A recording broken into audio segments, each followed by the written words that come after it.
कुर्बानी की मुनासबत से कोहाट में सरकारी माल मवेशी मंडी का बाकायदा आगाज हो गया। मजीद जानते हैं अब्दुल बासित की इस रिपोर्ट में। कोहाट में जिली इंतजामिया की जानिब से माल मवेशी मंडी सजा दी गई, जहां मुल्क भर से सौदागर कुर्बानी के जानवर फरोख्त करने के लिए ला रहे हैं।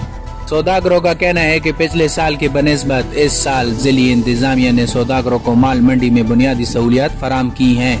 हमारे लिए सारे सहूलत इधर है, लेकिन पानी भी पीने वाला आम लोगों के लिए, जानवरों के लिए टैंकी लगाया है, सब कुछ सहूलत है। ये तंबू और कुछ लगाए, सबको ठेकेदार ने लगाया है। जो सारे जगह पर बम्बे लगाए, नाले, ठंडा पानी है और सब कुछ है। कुर्बानी का जानवर खरीदने वाले अफराद का कहना है कि इस बार लगता है कि कुर्बानी का जानवर खरीदना नामुमकिन है। जो है बहुत महंगा है, गरीब लोग आते हैं, चक्कर मक्कर लगाते हैं, शरबत पीते हैं, फिर चले जाते हैं। ऐसा ज्यादा 2.5 लाख 2 लाख रुपए कीमत है भैंस की, गाय की, सड़ी की, वछी की। कोरोना वायरस की तवील लहर और मुसलसल लॉकडाउन ने आम आदमी के रोजगार पर बहुत बुरे असरात मुरतब किए हैं, जिसकी वजह से कुर्बानी का जानवर खरीदने में इनको मुश्किलात का सामना है।